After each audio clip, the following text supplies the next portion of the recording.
We are here at the Sarah McLachlan School of Music. And what happens at the Sarah McLachlan School of Music?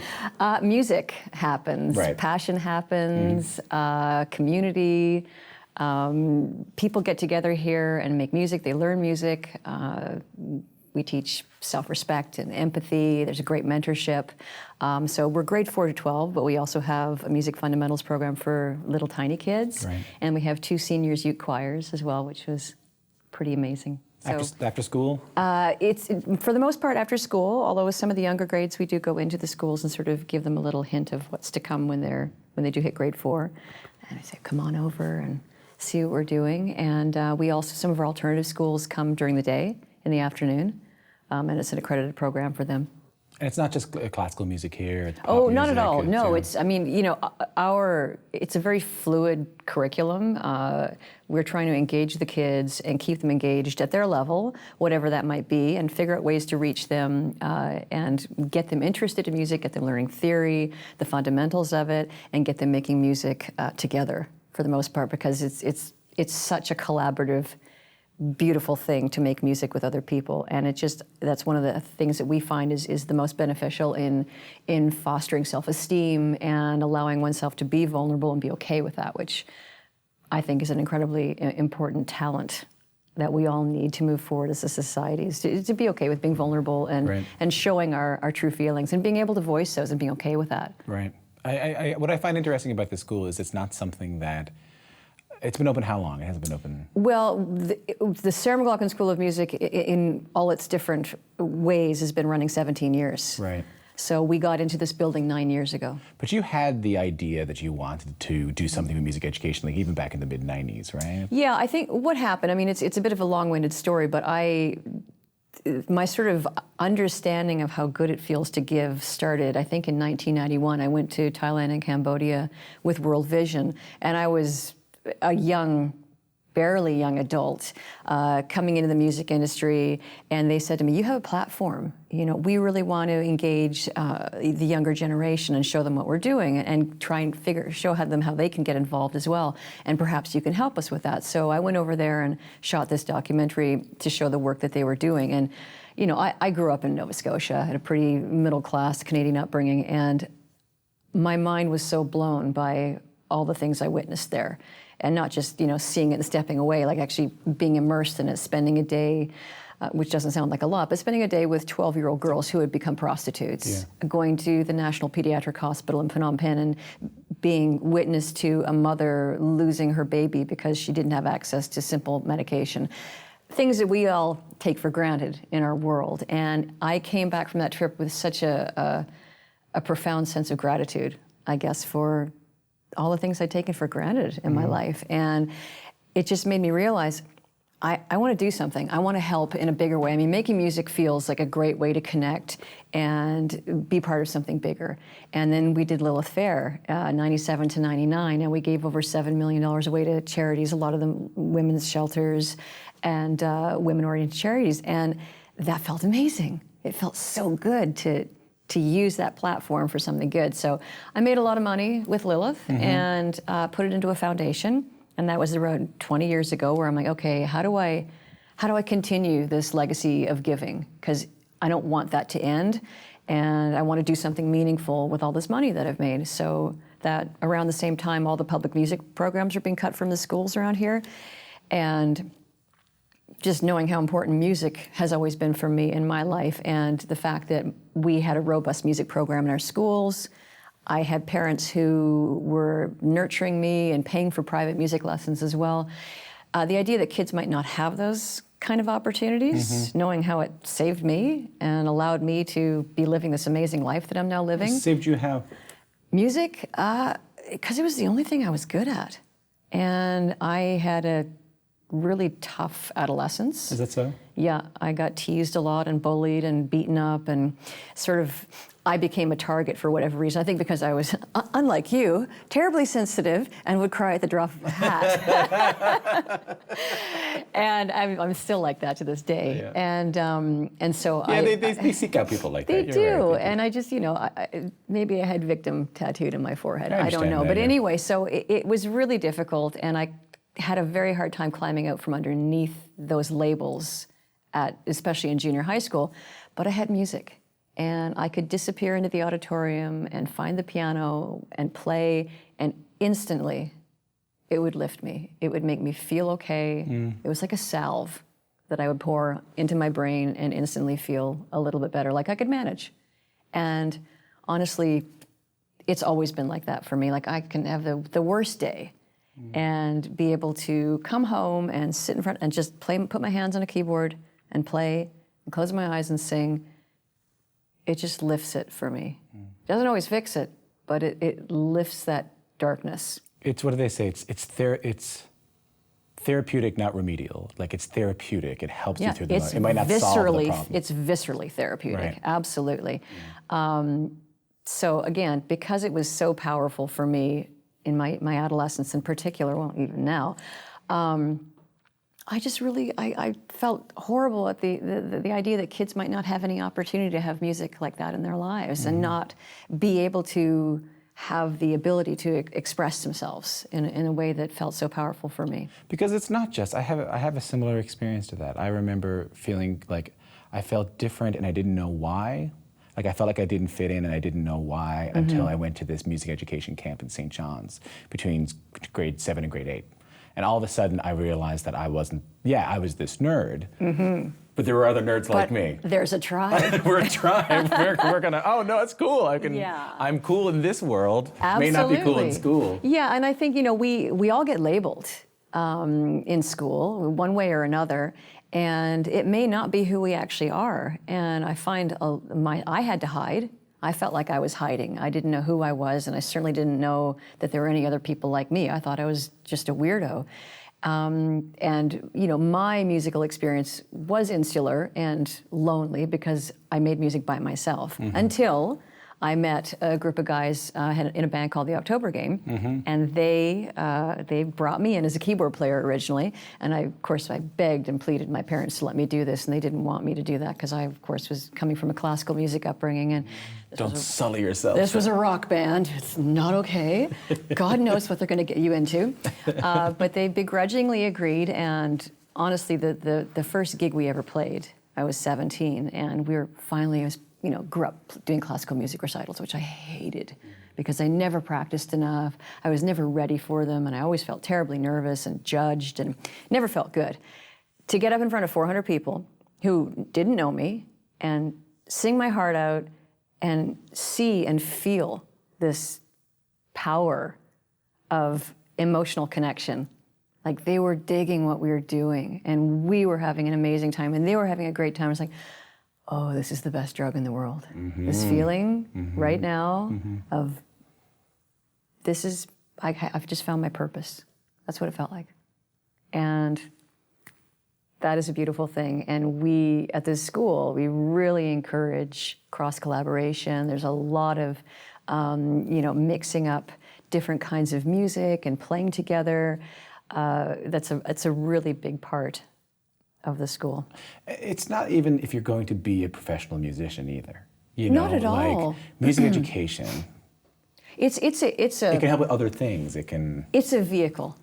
It's a vehicle to create a well-rounded, emotionally responsive human being who can go out into the world and conquer whatever he or she wants to do and wants to accomplish. It just gives you that extra sense of self, of awareness, and I'm okay. I've been heard and seen and valued, and I think we're all desperate for that, for that kind of validation. And it's not about appeasing one's ego. It's just about someone told me I matter. My feelings matter. I mean, these kids come to school, as I said, already labeled. They come here.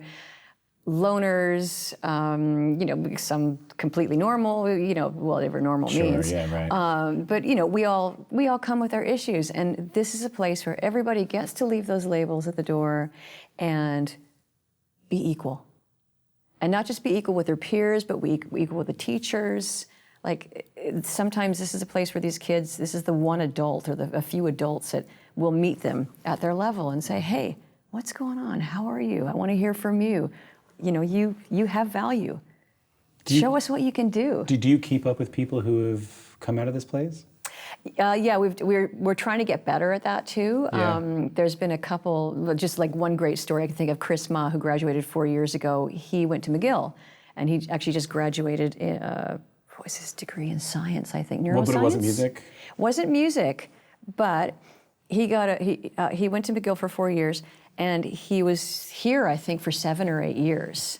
And he started his own music school there. He found all his friends who were musicians, and got them all to volunteer. And I think he had about 40 kids a year that they were all teaching music for the 4 years that he was there. That must be meaningful for you. That is an incredible pay it forward story, and Yeah. that's our alumni is going on to do beautiful things. We've another girl, Sabrina, 3 years ago got a full 4-year scholarship to Berklee School of Music.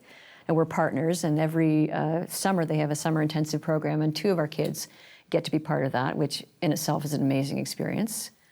To go to Boston for 5 weeks in the summer and hang out with some of the youngest and best up-and-coming musicians in the world. Phenoms. Yeah. I wonder why, you mentioned that one of the things that inspired you to start the Sarah McLachlan School of Music was that music education was being cut by governments, and it sometimes feels like music education is the first thing to go when it's time to trim back on education. Yeah. I wonder why that is. I think a lot of people view it as a luxury item when it comes down to line items and a budget. I disagree completely. I mean, I have fights with people all the time, and a lot of the time I'm preaching to the converted. But I think music education is so very important. There's so many studies coming out proving this, that if you have at least 2 years of musical study as a child, your math skills, your science skills, your English skills, everything exponentially is going to be better. So your academic world excels when you have music. It's learning a different language. Again, it's that being able to communicate, being able to think creatively. It's so very important. What do you think's been your proudest moment as part of this school? Oh my God, there's so many. Give me one. Honestly, I mean, every single show that I come to, like we have You guys put off often concerts? Christmas concerts, Yeah. we put on end of year concerts, and watching the kids, especially the ones who I've seen come in grade 4, watching them grow and evolve and come into themselves. Kids who had never picked up an instrument before, kids who came in so shy and withdrawn they could hardly look you in the eye, or up there writing and singing original songs.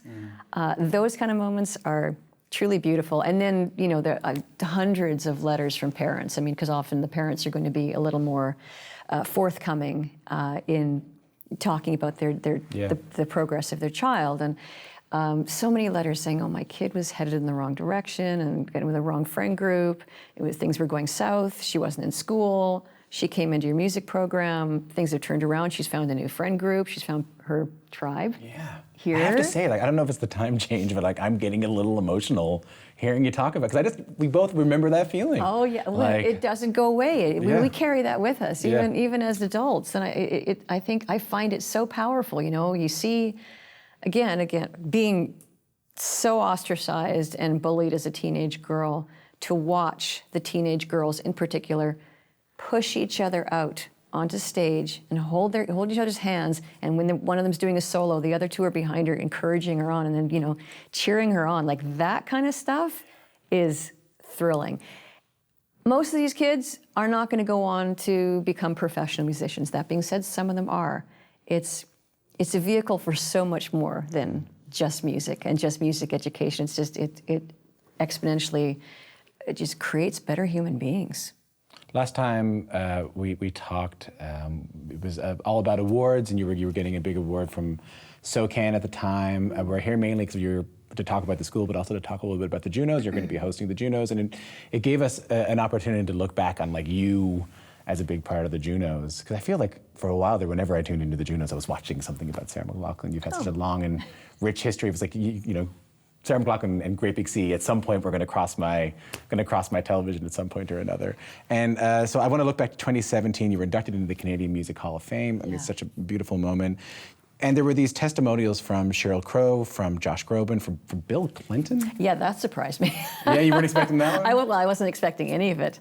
No. Yeah, that was it's like, oh, there's Bill Clinton. Wow, he's talking about me. But I want to point out that that ties into what we were talking beforehand, because that award was not just about the music you had made. It was also about your activism as well. So talk to me a little bit about, watching this, understanding that recognition, not just based on the music that you had made, but also the work you'd done. Yeah, I have to say that award, honestly, was the very first time in my life where I didn't have this thing in the back of my mind going, someone at some point is just going to, put the hook on and go, ha ha, just kidding, and pull you off stage. I'm from Nova Scotia. Yeah, man. Yeah, We're taught not to think we're anything special, and if you do, you're going to get the crap kicked out of you, right? So, and I was brought up by a mother who told me I would fail. Yeah. Always. Don't even try. Why would you? So I think it's taken me this long, I'm 50, almost 51 now, to think, okay, you know what? I deserve that. I've done some good things. And it was, as I said, the first time that I felt comfortable in my skin to be honored like that. I got the Order of Canada when I think I was 30 years old, and I was with a bunch of older gentlemen in tuxedos in this room and going, really? What am I going to do next if I'm getting this now? Like, this just seems really premature.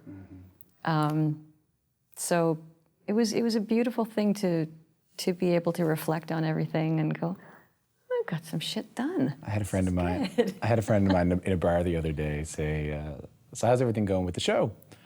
And frankly, things are going really well, but I couldn't say that. I didn't have anything to complain about, so I didn't know what to say. You know what I mean? I think that's a real East Coasty sort of thing. It's kind of a Canadian thing. Yeah, I was like, it's going really good. What do you mean? I don't know. Yeah, that's so good. I'm glad. Yeah, people ask me, how are you doing? I'm like, I'm great. I don't really know what to say if things are good. Maybe it's a Canadian thing. Maybe I don't know. Maybe I'm starting to embrace the I'm great, and mean it. It's. No, you are. Yeah, life is amazing. I love my life. It's ridiculous, my life. Every day I'm grateful for it. The speech you gave that night, I wanted to talk about that. You said, you were talking about how proud you were to be Canadian, and you said, we're living in scary times. As humans, we're capable of creating great beauty and great violence, and we need to remember to hold on to our light and our goodness. Things have changed even since then in 2017. Are you still able to hold on to some light, onto some goodness? Yes. I think it's imperative that we choose to find goodness wherever we can. And I think particularly in these divisive, dark times when you turn on the news and it just looks like everything's going to hell in a handbasket all the time, we need to keep finding the good in people. We need to keep encouraging that and inspiring others to be as much as they can like that. And I think it's about building bridges too. I think we really need to find ways to recognize how similar we are, not how different we are. And I think if we can continue to do that, to listen, and instead of just trying to impose our views, our judgment, our values on whoever our opponent is, it's like, we just need to listen. And when you listen, you can find commonalities. And when you find commonalities, you realize that, okay, we may be on different ends of the spectrum as far as our belief systems, but we can figure out ways to come a little more towards the middle ground. You're able to avoid the picking up the phone in the morning and sighing like I do. Sometimes I pick up the phone, I look at the news and just well, I have to be completely honest with you. I don't watch the news. Really? I don't. I can't. Because if I did watch the news every day and go down that dark tunnel, which I did before November 9th, 2016, ad nauseum, I was getting really despondent. And it was becoming increasingly difficult not to be in that sort of heightened state of anxiety about my complete inability to control any of it. Right. So I choose to control what I can, right, which is my reaction, my ability to move forward in the world and continue to the best of my abilities, spread love, which sounds incredibly bloody corny, but it's true. For me, making music, singing music, It's spreading love and joy. Well, that's This school is spreading love and joy. I was going to say, that's what this thing is. That's right? what this is too. And for me, it's like, okay, this is where, in those forums, that's where I get to live my purpose. And it feels so good. So I want to go back even further with the Junos. I want to go back to 92, your first Juno win. Okay. 1992, you won the award for Best Video for Into the Fire. I was terrified. I was terrified to win. Why? Because I was so horrified to have to get up there and speak publicly. On television. And you did it. I did it. I was terrified. How did you feel when you won? How did you feel when they called the name? Terrified, but excited. And then, because I honestly, I swear to God, I never, ever thought in a million years I would win, for one thing. I'm a little underdog from Nova Scotia. This is the Junos. This is never going to happen. So I was shocked. But I remember getting up there and going, oh my God, I have to remember who I'm supposed to thank. And just being terrified. But then afterwards, because I'd always say, I don't care, winning awards doesn't mean anything. And then, But then you win it the first time, you're like, oh, this actually feels really good. It's just an honor to be nominated. I kind of like this. Yeah. And it is an honor to be nominated, I know. sure. But then you win, it's like, little serotonin rush for sure. I remember that. I remember that Serotonin. That could be a new album title. You know? 10%, Sarah. All right. I just remember that. I remember that video of. All I could just think of is it must have been very cold. I remember you were lying in the mud. Yeah, I really like to be naked in a lot of my videos Is that back so? then. Yeah. And Jesus, I was naive. I was really and honestly thought, it's just being artistic. And it wasn't at all about sexuality or any kind of, it was just about, no, this is what this requires. Metamorphosis is about being completely vulnerable. And obviously you're not going to have a nice dress on when you're covered in mud. And yeah. I don't know, do you see that as being naive? I think that it was more innocent than naive. And because of the music, because of the subject matter, because of the way that it was shot, it was okay, and it wasn't perceived as anything other than that. But I look back now and go, oh, what was I thinking? I was naked in a lot of my videos. I wouldn't do that now. Did winning that Juno help your career at all? Oh, I can't think it hurt. Yeah. Yeah, I think, I'm sure it gave me a little bit of confidence. I mean, I felt pretty good about what I was doing. I felt very lucky. I think around that time I was also realizing the amazing golden ticket that network had given me, because at 19 getting signed and being completely green and actually never seeking it out either. They came to me and approached me about it. I didn't really know what I had at the beginning. You didn't know what you had in terms of the opportunity that The incredible opportunity, not only of them giving me a record contract and then saying, you see what you come up with, and you write your own songs. We're not going to tell you how to write them or what to write. We're not going to tell you how to look or how to dress. You do whatever you want. That is You're remarkable, you. yeah. That is remarkable. Yeah. And I didn't know that was remarkable until I went and got signed to the American label and went down there, and they put me in my first music video, and they show, the stylist shows up with Jean Paul Gaultier suits, and I'm like, I'm a shrub. I'm like, I want to be barefoot and pretty dresses, and that's so not me. Yeah. And then the A&R guy listening to my demo saying, yeah, that's not it. And I said, well, doesn't it make you feel something? And this is the American label. Says, that's not what it's about. Like, making you feel something isn't what it's about. So I phoned my manager, Terry McBride, and it's like, I don't want to be on this label if this is what it's about. I'm happy to make my little music over here with you guys, and I don't want any part of that world. So Terry fought the fight for me with Clive Davis, and I was no longer A&R'd. So I am one of those amazingly lucky artists that really has never been A&R'd. You've never really had anyone controlling anything you've been doing. I have never had anybody controlling my artistic outcome. It almost makes me sad how unusual that is. Yeah, how rare that is. Yeah.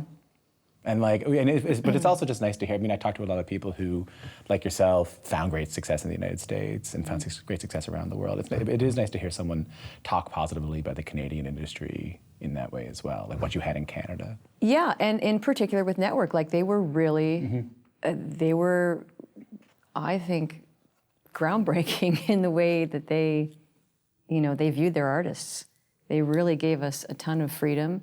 They worked us really hard. I learned my work ethic through them. Just going out and touring and playing so many shows and playing so many radio shows and meeting everybody, and whatever anybody wanted, you did it. As far as promotion, and that really cemented an amazing fan base for me. I think that work. I think Terry's a genius. I think when he I don't know how much of this we're going to keep, but sometimes when I'm on Spotify, I go, I think he kind of predicted this. I think he kind of predicted that this was going to happen. Yes, he did. Yeah, he did. Long before anybody else. He sort of predicted that we were going to be streaming all of our music, and it's crazy. Yeah, I remember him saying forever ago, it's like water. Music is going to be like water. Like, yeah, that came true. Can you imagine starting over now? Like starting out now? No. I haven't given it that much thought, but no, it would be so... It would be pretty difficult now. I mean, in some ways, that because there are so many platforms available to a young artist, it's there's more opportunities, but there's also everybody and their dog is in their basement or in their bedroom making records and putting them out on SoundCloud or whatever, so that the competition is immense. And to create something that will be able to rise above the noise and the fray and stick just feels next to impossible. Yeah, it does feel, but I'm sure But people are doing it. Yeah. They're doing it. People are still creating amazing things, and they are rising up, and they're figuring out ways through. I think it takes, well, as it did back then, it takes a lot of things. It takes the stars aligning in a lot of ways for an artist to actually succeed. Last time you were on the show, you were in Vancouver and I was in Toronto. We had a really lovely chat about, and we talked a lot about Angel. We talked a lot about... That's right, Darren McDaniels. Mm-hmm. And we talked about that, and we talked about, because I think you were going to perform it that night. So I want to talk about another song, if you have time for that. So I want to talk about 1998. So 1998, big year for you with the Juno Awards. You took home 4 awards that night, 2 of them for surfacing, which included Adia, Angel, and Sweet Surrender. And the other 2 were for Building a Mystery. You won a Grammy for that song as well. I want to talk a little bit about Building a Mystery. Sure. And I'm happy you're smiling because I can tell you love that song too. I do love that song, yeah. What do you remember from creating that song? It was one of the first songs that Pierre and I wrote together for that record. Pierre Marchand, yeah. And it was relatively easy to write. And that was the only one, with the exception of Angel on that record, that was relatively easy to write. And I actually have very fond and very clear memories of working on that guitar riff in the studio, Ciel Sauvage in Morin Heights. And we had a lot of fun with that song. And lyrics, it was quite easy because we were thinking about, all the masks and facades that people put on. We'd been living in New Orleans before that, making Solace. And you meet a lot of fantastic characters there. And, people wearing a lot of masks, metaphorical masks, to hide insecurities or try and build themselves up. Our ambassador shows up the first 6 months in any relationship. You put on your best face, and not always accurate or true. But so that was easy subject matter. And it's funny because by the end of that record, it's a hard record to make, and by the end of it, I remember thinking that all of it was sucked, actually, except for Angel. What? It was the only song I liked, yeah. And someone told me that Building Mystery was going to be a single. I'm like, you thought it sucked? I had no perspective anymore, none. We had worked on it to the point where I was just so tired of it all. And and then actually, that was 1997 because we started Lilith Fair in 1997, and the album wasn't even out yet, and we were headlining the Gorge in Seattle, Washington. And I come from playing little theaters, and all of a sudden I'm headlining 15,000, 16,000 people. And I was so excited. I'm like, I'm going to play all these new songs. Nobody knew them. Oh no! So we just fell flat, headlining the end of a beautiful night, and so we quickly reworked everything and put a bunch of older songs back in. But it took me a while to come around to really being able to enjoy those songs again. These are some of the songs you're best known for now. I know. You know what I mean? Well, and they still have legs. I mean, for me, I still really enjoy playing them. Like Okay. Building a Mystery is one of my favorite songs to play. So when did that change happen? When did it go from, oh, this sucks, this is terrible? Well, I think, you know, the record probably got done 6 months before we did the first shows. So I had a good chunk of time where I didn't have to hear about them or think about them. So I think that space was really important. You still love playing Building a Mystery? I still love playing Building a Mystery.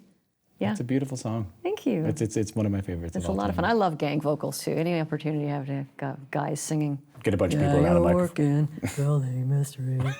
We're gonna loop that over and over again. I'm gonna start a I think that's the SoundCloud wrong account. key. No, that's it. No, I'll auto-tune it. Okay. Don't worry about that. How do you feel like we talked a little bit? Would you want to start over now? But like, how have you seen even the Canadian music industry change since those days? Well, I'm probably the last person I that love you it. would You're ask an that artist. I question. know it's I hard, don't pay but any attention to I it, know. which is actually one of the reasons it's fun to be at the Junos, because as an artist who lives with my head under a rock most of the time, it's a great opportunity to get out and see what's happening in the Canadian music industry, who's up and coming, what's happening. And I've always been inspired and encouraged every time I do go to the Junos and see like the Alicia Caras coming up in the world. And I mean, she's such I got the opportunity to meet her and I was like, just gushed. I was like, I love you. I love you for my 16-year-old daughter who loves you and looks up to you because of what you stand for. Like she's all about empowerment. And I find so much of the music, especially my 16-year-old listens to right now, it's incredibly derogatory towards women. And it's about, you know, living large and dying young and guns and drugs and swearing constantly. God, I sound like an old fuddy-duddy, but it's very low-brow, you know, a lot of it. And it's great when you hear really high-quality music that's got a great melody, but it's also got a good message.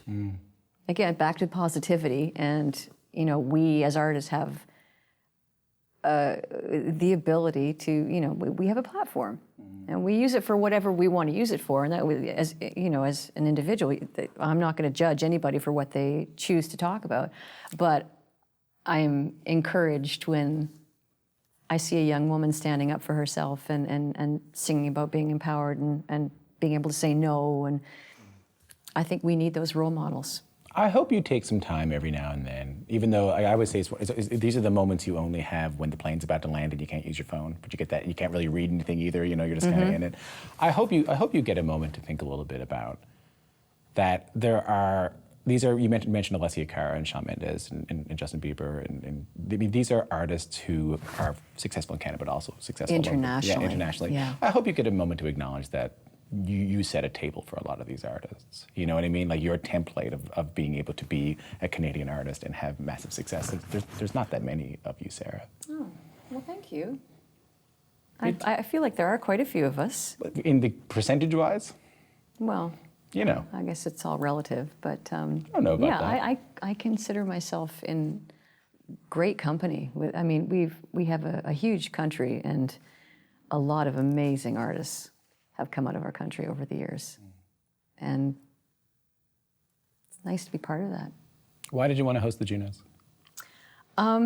Because I felt it would be challenging and fun. It certainly isn't a place of comfort for me to do something like that. And that was probably one of the most obvious reasons. They asked me. It felt like always helps. It's that easy. Yeah. God, I'm so easy. You know, it's an honor to be asked to do something like that, and I love going to the Junos. I love being part of it, and the Junos have been a big part of my professional world for so many years. So it's kind of a beautiful full circle. You nervous about anything? Not yet. No. I'm sure I'll be nervous that night. Yeah. Yeah. Anything you're looking forward to? I'm looking forward to hopefully being funny. You're pretty funny.